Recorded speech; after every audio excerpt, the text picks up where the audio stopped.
What's up, my brother? How do I do this? Let me take my phone case off here. Yeah, sit it where it's stable. Like that? Yeah, that looks good.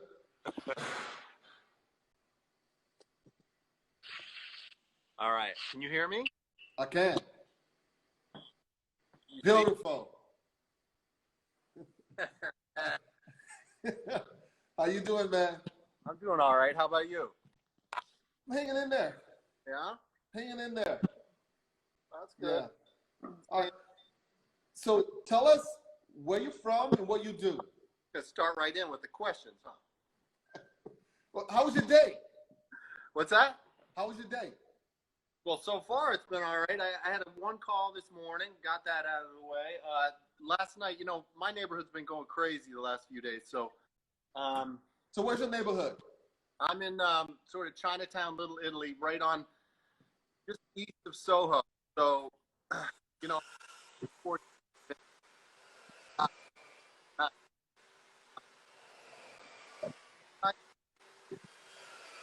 I can't hear.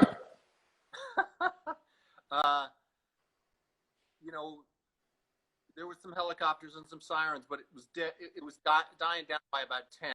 But the last few nights before that were just like all night long. Protests, craziness, rioting, get stuff smashed. Yeah. I mean, Soho got trashed. So, and this was all night. Yeah, Sunday night it was all night, and then the night after was pretty much all night, and then last night I feel like it died down a little bit, Okay. or it was elsewhere, Right. So yeah. I think I was in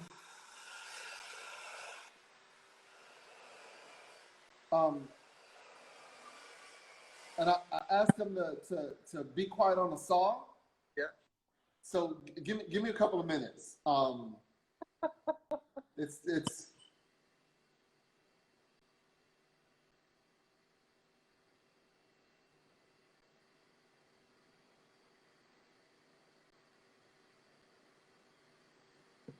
all right. And have you participated in a protest, or are you just a bystander? Mostly just a bystander. I went down for a march that came through on Sunday, but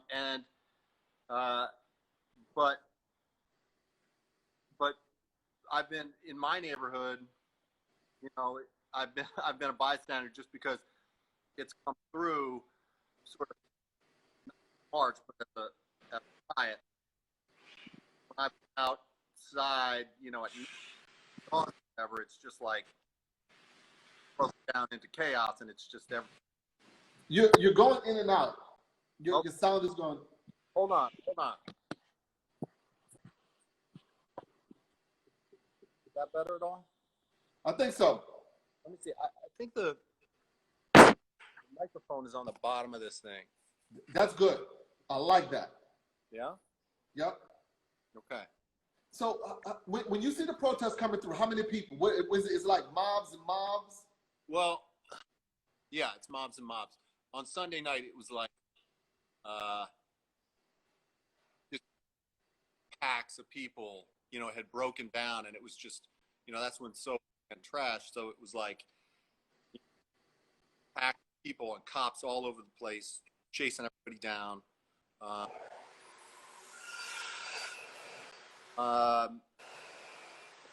Through a rally, a march came down through Center Street, and that was probably 10,000 people. Somehow, they first it went down City Hall. It kept going. I couldn't get up, but like 8 o'clock, it was already at curfew. 10,000 people had to get someplace. Well, Wolfer, can you stop the song in a minute, please? Thanks. What are you? I'm sorry? What are you guys processing? We're working on 40 screens for PayPal. Okay. And it's right now we're doing the metal work. We're cutting up the metal. they want a patina, so we have to sandblast all the metal to get the patina right. And that was a pain in the neck because we would usually do the patina with cold roll. Mm-hmm. And the cold roll wouldn't be consistent. Yeah, yeah. So, even after you clean it. So we did the powder coat so much better. So much better. Yeah. Where do you get your powder coating done? No. I'm sorry. Sandblasting. Okay. So not powder coating. Okay. No powder coating. We usually do the patina from a cold roll. Yeah. And it wasn't consistent. So we started blasting it. Yeah. And when we laid the patina on the blasted metal, the color is phenomenal. Right. It looks like a mineral. Yeah. Just bluish, blackish. It's amazing. Yeah. So I decided that we're going to have to do that to all of it. Mm-hmm. So it's like 350 pieces. Yeah.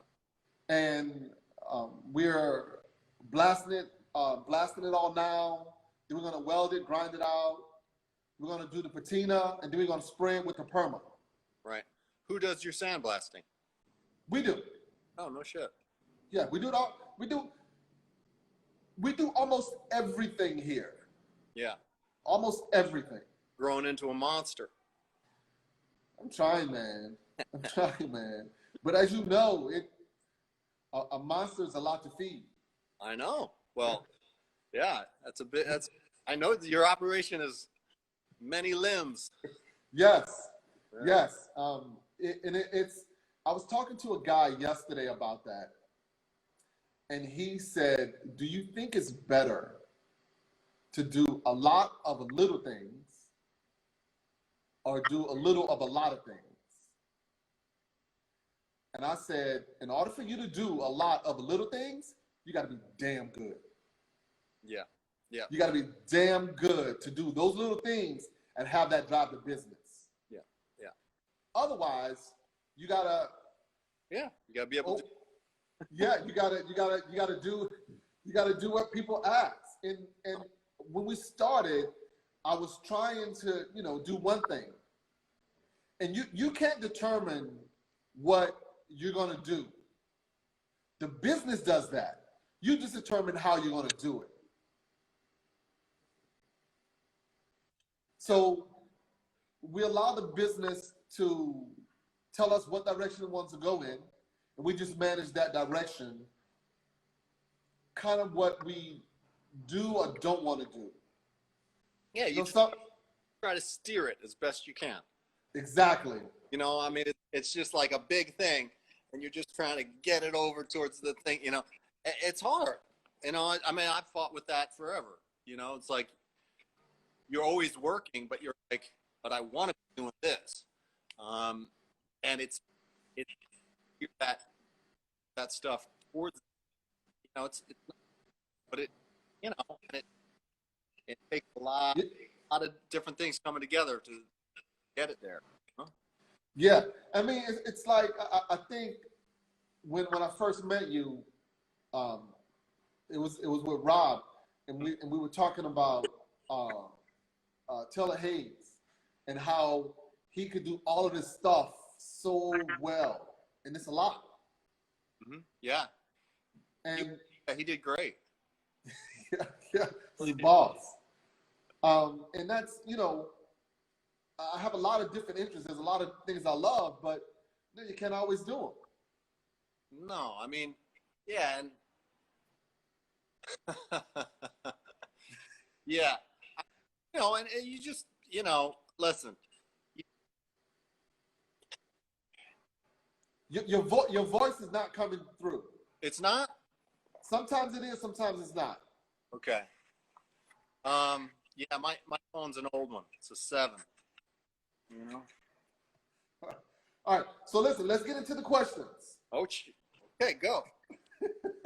Because we go way back, so we can talk and talk and talk, and next thing you know, we're in hour 2, we don't know anything about you. It's gonna be boring way. All right. Do you have an overused phrase or word? Do I what? Have an overused phrase or word. I say big time way too often. All right. Okay. And I have forever. No, but let's see. What would um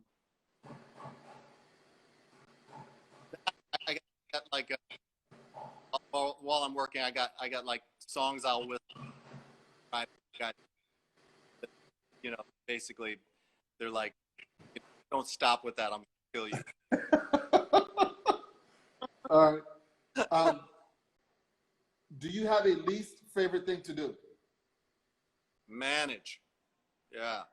I mean, well, that and drive around, you know, managing and driving around. Yeah, manage is up there. Yeah, It's management. up there.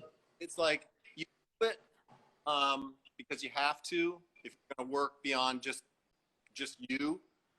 But I don't love it, you know, and I've gotten better at it, uh, but it doesn't come naturally to me, and um, combined with like driving around Manhattan picking up materials, those are like these like to Yeah, that's traffic, like trying to get because somebody forgot to pick up this, and you know, you're like, yeah. I find myself doing the driving around way too much. yeah. Way too much. I mean, And and it usually comes from being like disorganized and overloaded. You know, it's like I'm at the end of the day, work an extra half hour to set up for the next day so that you're ready and you don't have to do it in the morning. So yep. it's just like, but finding that time and that energy, it's hard, particularly when, you know, you screwed up the day before and you're trying to catch up and you're working till like 7 or 8 at night and you're like, oh man. So we'll leave it for tomorrow. Right, right.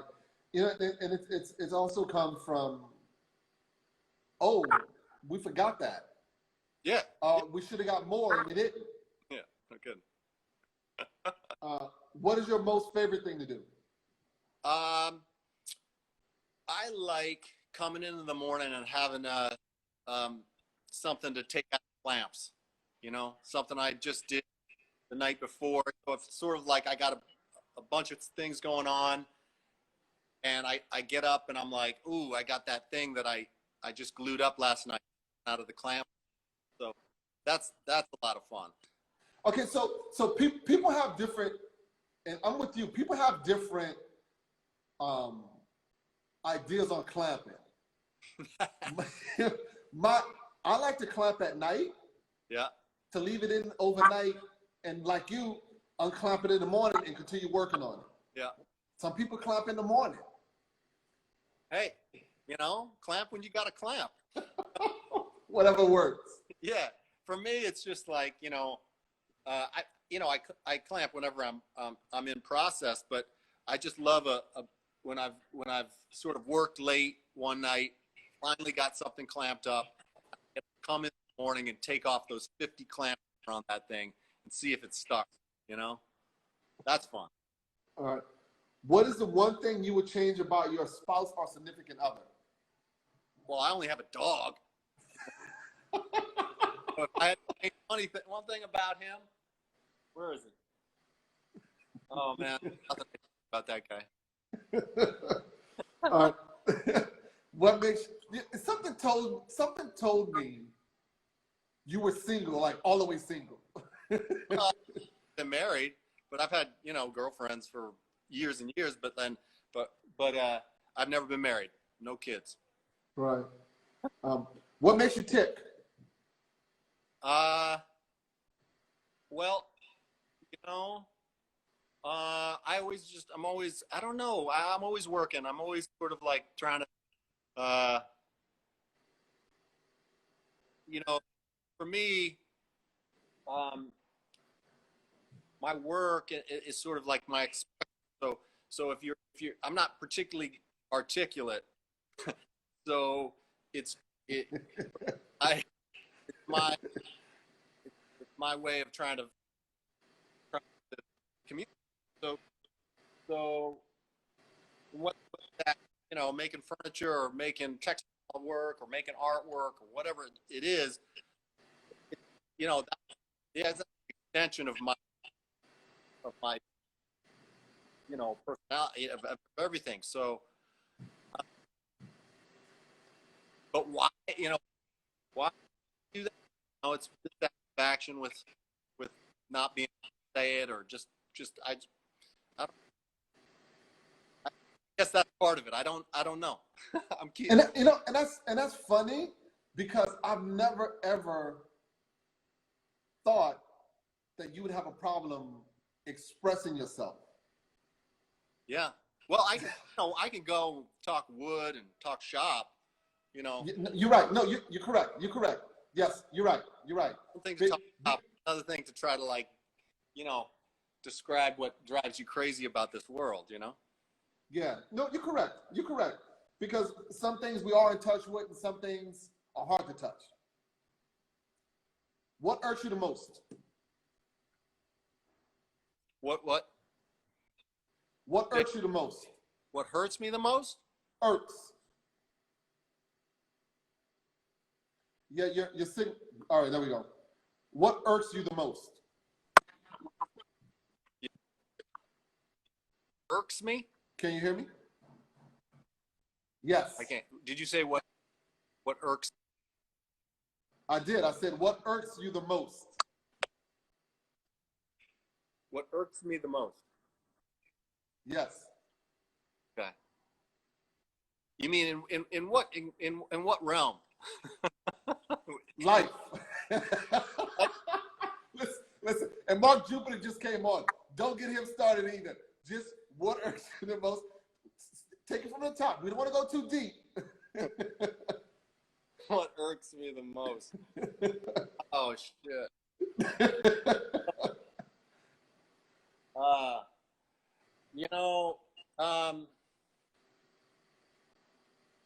Me the most. I don't.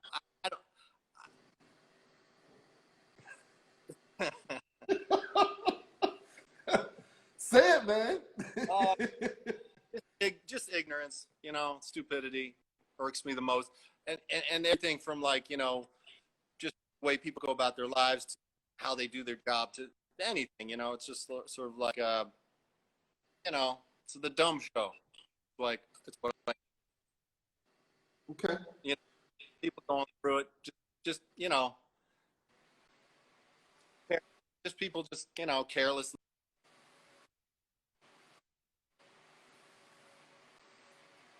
Yeah, your sound keeps going in and out. You got me? I can't hear you.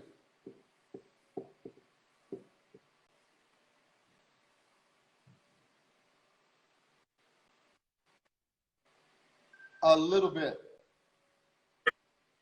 A little bit. Hold on.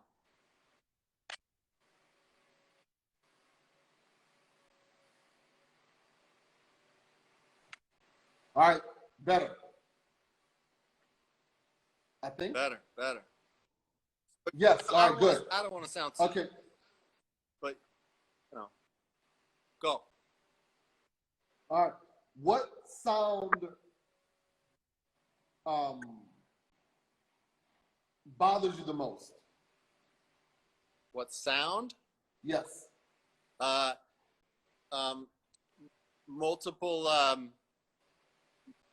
like I can sound doesn't bother me, but what kills me is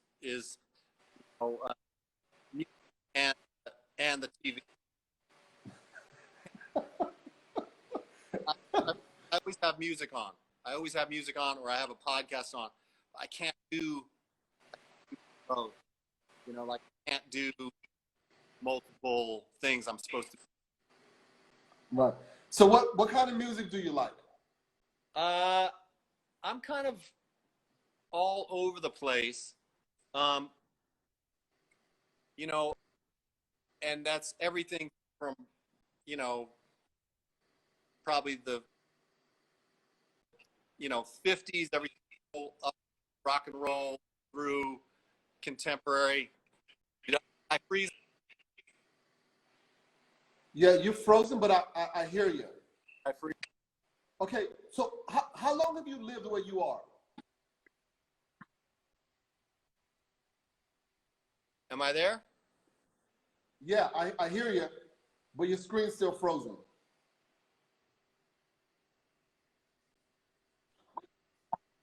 Yeah. Hello? I'm here. I hear you. Okay. So how long were you in China? How long have you been living where you are? I've been here since '98. So, 2 years. Where were you before then? Before then, I was in Red Hook since '96. Red Hook since '96. Were you ever on? Did you ever see Sonny Rollins play on the bridge? No. Okay. That was one of his things, to take the saxophone and go sit on the bridge and play for hours. That's one of the things he's known for. They wanted to name the bridge after him, but that's another thing. All right. What profession? Wait, what's your favorite curse word? I know you got a ton. No, you got one. Well, they're not curse words. I like calling, I like to I like to call somebody a dipshit sometimes. Okay. All right. What profession other than your own would you try?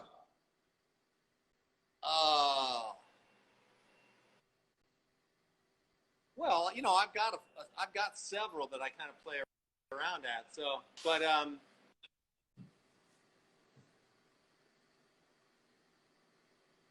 I don't know. I would love to be in storytelling somehow, like direct movies, that sort of thing. Okay. All right. All right. And last of the questions, what would you want on your tombstone? Oh, I don't care. It doesn't matter. How about that? It doesn't matter. All right. Cool. All right. So, say it again. I say it just doesn't matter. All right. So now we want to start about your journey from high school to the jobs, college if you went, all of the things that got you into doing all of the different things that you do now. And we'll talk about those things as well. Okay. So, I grew up in North Connecticut, and right near the University of Connecticut, up by Stores. My dad taught there. I went there. So I went to high school, and then I went for college, and I got a degree in sculpture. I got out of there, Trenton, for like a month, and there was a sculpture foundry down in Trenton that I went to. Terrible. It was, horrible work. It was not the right thing for me, but it made me work. So that was '96. '96 in New York. And actually, your screen's frozen. Okay, can you still hear me? I can hear you.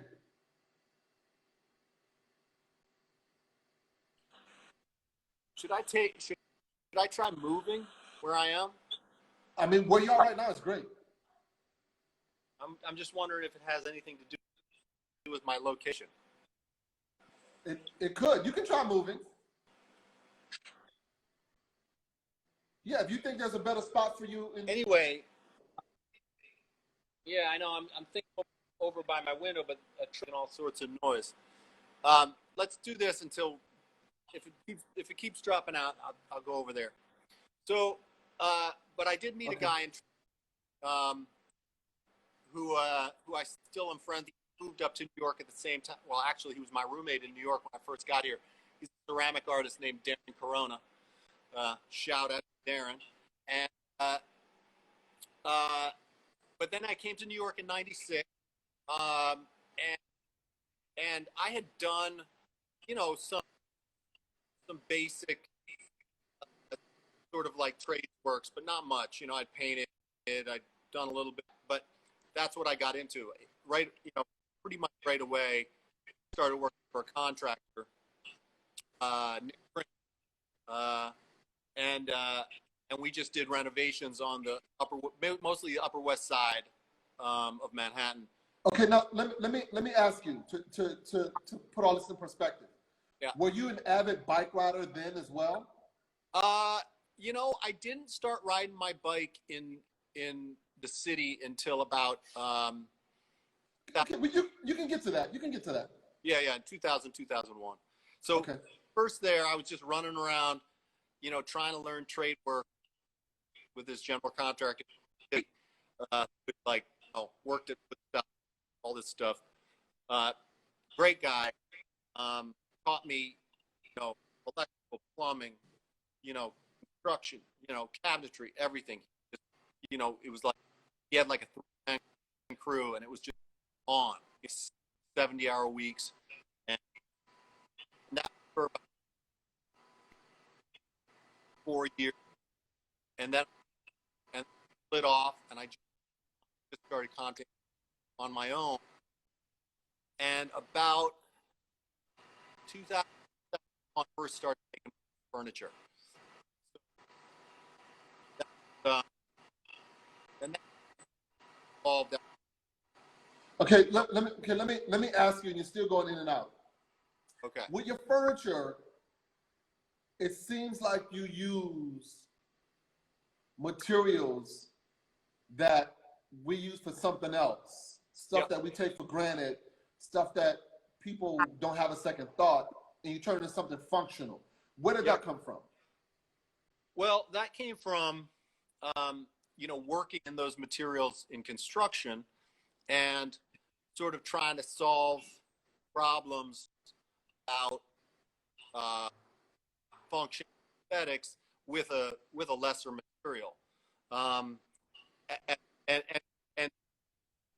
also just sort of and it's kind of like the challenge of that, was interesting to me. That, and I liked the low materials. I liked taking a material out of its context and putting it into their context.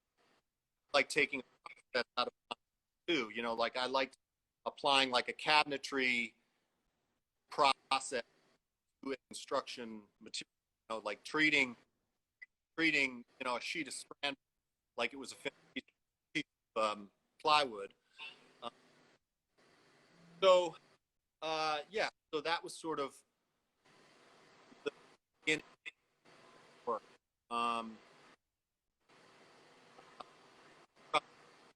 Probably like 2000, 2001, and that kind of naturally evolved out of doing people were also asking for, bookcases, tables, things like that. And you sold them on your idea to do it using the materials you wanted. Yeah, well, initially, I was doing the prototypes for some of that stuff out of strand board because it's cheaper. And we had it on, and we had used it on site for. I think we'd done a ceiling out of it, and so I had plenty of it, and I liked it as material. So I wrote and used it finished as the finished product. That first case, over to like cedar or something like that. But then back to the problem, like, oh, well, could I make it material and have it function, have it be, something that someone would want. Okay. And that was really, I didn't have a lot of a furniture designer, sort of like problem. And then once I did it myself, and then I sold a couple sets of it. and then I, just sort of like playing with running the idea, and I started making chairs and any so that flowed between like 2001 to like 2006. Like had a body, and then that was able to kind of like get shows, get some other commissions, and then able to really focus on it differently. Like I think a little bit more consciously make poultry for it. Really kind of expand it a little bit. But at the same time, I was time, so it was like it was hard. It was hard to never really do it. Well, I probably full time for a year. Then 2008, everybody dropped off, the face of the earth. Like, you know. So when did you? At what point in your career did you start expanding into all the different things? Like you did contracting. Was it on commercial or residential? Mostly residential. We did a ton of residential contracting, and then I did the first restaurant in 2003, and then I did some retail. Not much commercial. I wouldn't call it much commercial. I didn't ever really do much way of office buildings or anything. So it was mostly residential, retail, and bars and restaurants. And then, most recently a big, but as far as other things I branched, by maybe 2005, maybe 2006, I started to get heavily like textile work and upholstery, and also metal work more. I'd done a lot of metal work previously, and things, so I knew I'd done metal work, but I got sort of back into metal work more. And now I have a whole line of folded metal chairs too. So. Okay. What when you were doing the construction and the general contracting, how much of it did you all do? Did you do a house from everything minus the furniture? Yeah. So depending on the job, and the budget, we took on almost everything in a lot of cases. Everything to casting, the sinks out of concrete, making the form, casting the concrete sinks, down to all the doors and hardware and rolling track, the hood to the kitchen, stuff, so we had those projects that were, thorough, all the light fixtures, everything. And then we had everything else too, where, brought back and you go, this, budget for custom light fixtures. Pretty quick. There's time. There's rarely money in the budget for custom light fixtures. Right. And you would have to make all of that stuff. Yeah, we made all stuff. Go ahead. And you all would do. Would you source? Even if you source out, it becomes even more expensive. But you would do everything in-house yourself. Yeah. I mean, wow. That shop I was in, with Rob, was a fantastic fabrication. I mean, there was very little. So this is with Rob. Yeah. Okay. From about 2006 to about 2018, that was there, and that shop was for prototyping and fabrication of solid wood and metal was fantastic. And we didn't have, uh, but we had two big saws, all the best marks for solid wood fabrication. We had endless space. You know, we had a great with a mill and a lathe and everything you could need, and you had Rob being able to pretty much figure out how anything could be. The dude is genius. Yeah, I who could figure out like any technical hurdle you came across. So it was when he called me, right? He's like, "Hey, I can help you." So this 7, 8 years ago, right? It's like, okay. So I walk in the shop, and it's this huge shop, and I'm kind of surprised because I'm expecting I'm going to talk to this white guy, and this is Indian dude. So we sit down, and he goes, "You got it all figured out, huh?" And I'm like, "What is he talking about?" So he lays out my operation. Right. What my yard. He's talking about the whole deal. He's figured it all out. And he goes,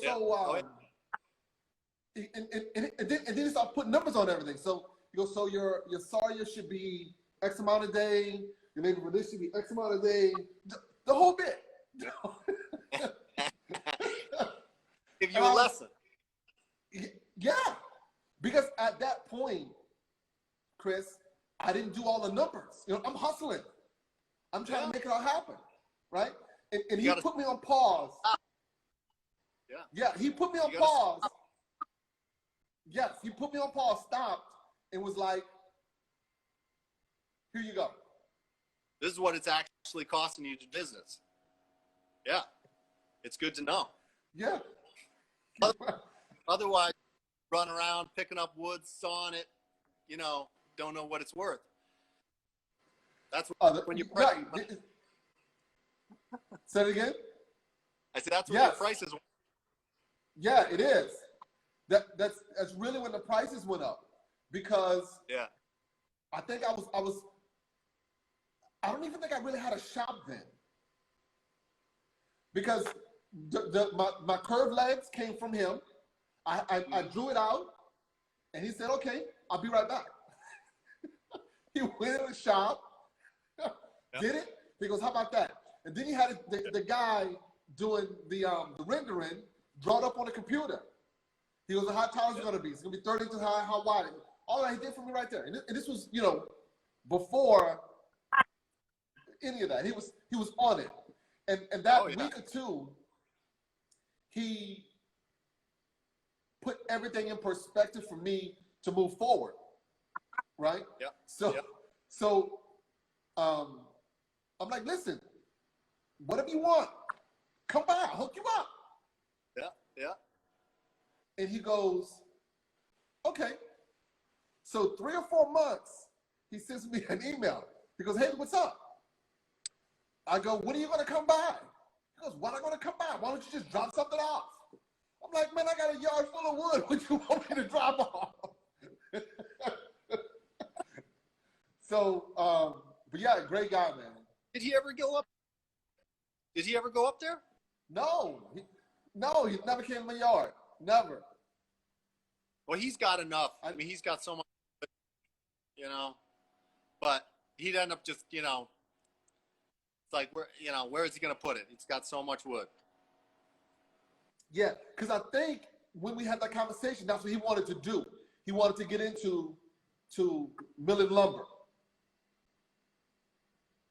Yeah. Yeah, you should get him on. He apprenticed Hank Gilpin, who's like a legend. Rob would be a great interview. Is he on here? Yeah, I'll at you. I'll connect you to him. Okay, all right, cool. Yeah. You guys could talk serious. that'll be funny. Oh yeah. And plus, like you, his brain and experience in woodworking is extremely helpful for all of us. All right, so you're doing. When did the plaster and the sculpture you went to school for, but when did you start working more on it?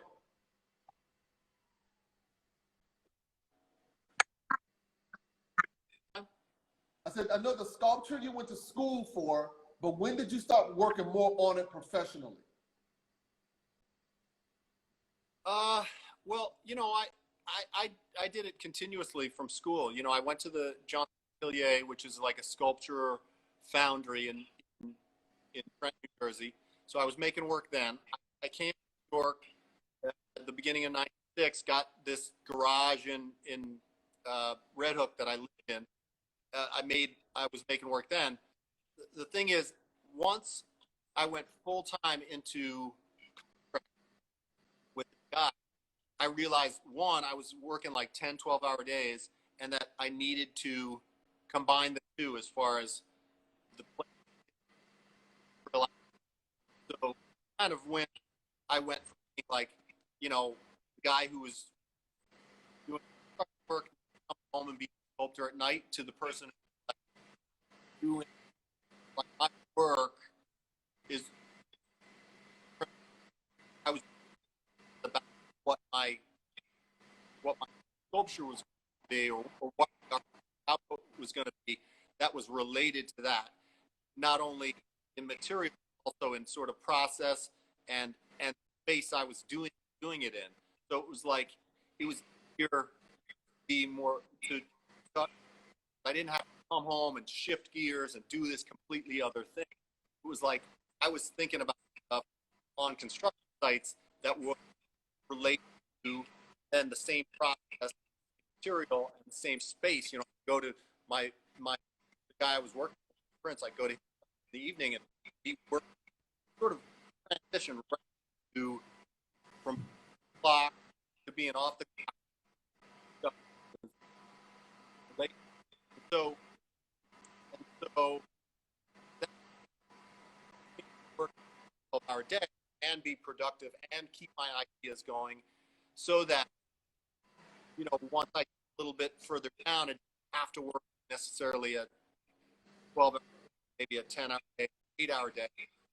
So, for, you know, you know, and it just kind of kept going, and it's still, you know, still going. But that stuff is going from wood to the textile.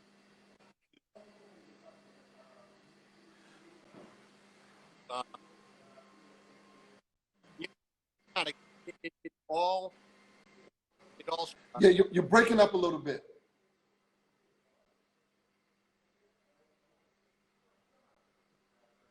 Did I break up?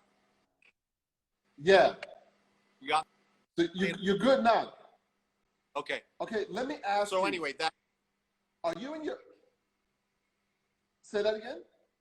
Go ahead. Go ahead. Are you in your current workspace?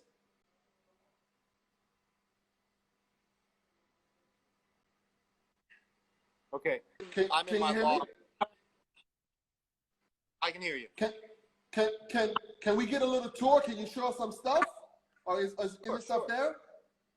Sure.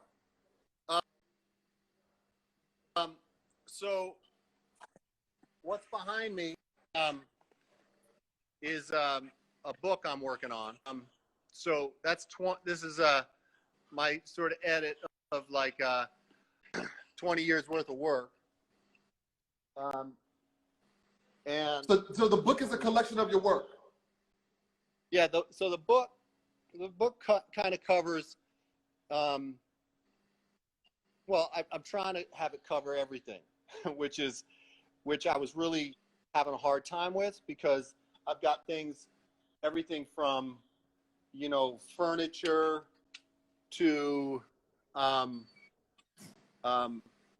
to, you know, paintings to, you know, textile, you know, like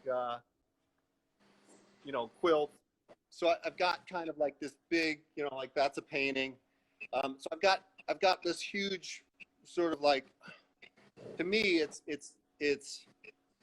kind of all over the place. Well, it's not. It's all related to me. Yeah, it's the different things you do. Yeah, but it's sort of like trying to figure out how to bridge and have it all make sense together was difficult for a while, and it was kind of taking me a while to get going. But now I've got to a place where I'm not quite as worried about whether or not, you know, looking at a quilt next to a chair makes sense or not. It's like I feel good about it. So that stuff. I don't know if this is useful. I can kind of Yeah, it is. a little bit of a tour. It's you know, so you've got installations, artwork, And that's paintings. the artwork. The artwork. Those are blankets, right? Those are blankets, yeah, that are cut and stacked around that chair. That's that finished piece. You know, so it's all moving blankets. You know, it's like, you know, this piece, you know, pieces like this that kind of evolved out of upholstery, quilts, you know, pieces like, I don't know if you're seeing this, pieces like that, you know, pieces like that.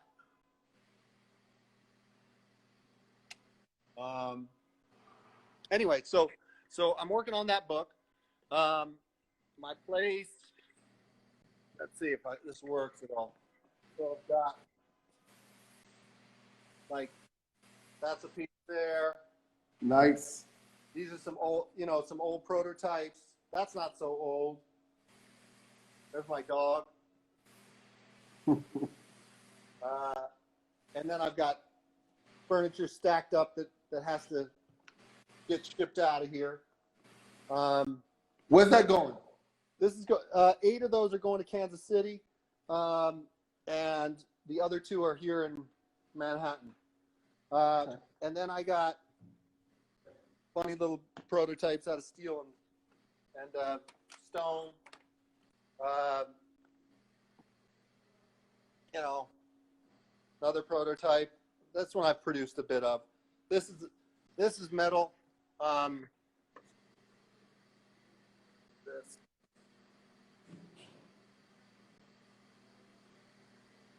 That's a powder coated chair. What material? That's metal. That's metal. That's mild steel. That's been powder coated. Okay. This big sectional couch. I like that. More prototypes. I got blankets everywhere. I've been doing so much textile work. I got this couch here. That's a metal chair there. I don't know if you can see that one. Yeah. Hit my shin on this in the dark the other night. Oh. I was swearing at the dog, let me tell you. So basically, yeah, this is the place. You know, I got. That's a light fixture. Cool. Hammered stainless. Those are some other ones. A little bit bigger. That one's out of bronze right there. So yeah, you know, the place is crowded right now. I got to bring a bunch of stuff up to a storage facility in Connecticut. I cleaned out my painting studio a month or 2 ago, so I got a big stack of paintings right there behind us. Those are all 4x8 paintings. Wow. So those got to go. Got to get a little bit cleared out in here. Yeah. You know, So will you be painting in your studio from now on, or? you know, I painted those in the studio because those are all nasty enamel construction-based paints. You know, like an oil-based paints. But I did a whole other series of paintings that I just recently showed that I painted here in my place that were on rosin paper.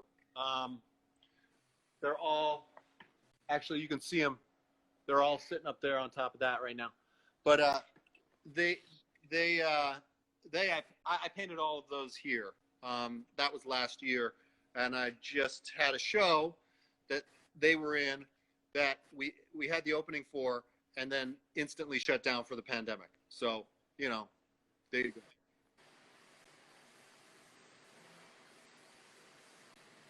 So what's next for you? Well, this next year I've got one big project in Tribeca. That's a residential, combining, you know, 2 floors of a place, and that's going to have a ton of custom work. How many square feet is this place? It'll end up being, well, the overall is going to end up being something like 4,500 square feet, but half of it is sort of already done. So it's going to be like 2,500 square feet. And what are you doing here? Floors, the whole bit? Whole bit, the whole thing. So it's like, it'll be a gut. It'll be a staircase connecting the two. It'll be a full wooden ceiling. And then, you know, the master suite, office, you know, all that's entailed in that, master bath, the whole thing. And then a big sort of public common area that'll be, you know, bar, bookshelves, entertainment, you know, the whole thing. So, and you're doing all of this stuff? I'll have, I'm going to cherry pick it. You know, I'm owner rep and designer, but I'll hire a general on it. I thought about trying to sort of do the general contracting myself, but I just don't think it's worth it. Like, I think there's enough on it to just sort of take the headache part of it, or part of the headache part of it out of it. And let me sit somewhere else. And so we're going to be pushing out bid sets, sort of in the next couple weeks, and then I'll start all those negotiations with what people are starting to come back with, and what I decide to take on for myself, and what I decide to push out to other people, and all that stuff. How long have you been in a business? From 1990? 96, I came to New York, started in the trades then, and have been in it ever since. So you can't ever get out. I was about to say, and we talked about doing the many different things. If there's one particular thing that you can do, what would it be? Of the things that you already do. I would just have, I would have my facility, because right now I don't have a facility. You know, I have this, and I can do textile work, I can draw, I can paint, I can do whatever, but I don't have, you know, my studio, my studio would be metal and wood, you know, and I would just go there and just run it, you know, just sort of like be engaged in whatever. Like I would go, and I would probably split time between things that are completely sort of non-functional sculptural and functional functional furniture and or objects or parts of things that relate to you know, mostly residential constructions. That, and I would build from the ground up. You know, like the things I'm sort of most interested in now are designing and building houses from the ground up, and just doing sort of my design work. So that's, to get back to it, that's the next year. So this project will take a year in Tribeca. In that time, I'm going to push through as much of my own work into that project as I can, whatever the budget allows, and then decide what's next from there. If it's, you know, where it makes sense to kind of go on to the next projects. You know, I've been looking, you know, I spent last year looking around a lot, as far as like I went to Los Angeles a bunch to visit with friends and talk about projects there. I went to Austin to talk about projects there. So, you know, there's New York, and New York is in total flux right now and is going to be different from here on out. So, and I don't think that's a bad thing. I think, you know, I almost think there's more opportunity now. But, you know, we'll see how the next year goes. And then sort of what projects develop over that time. You know,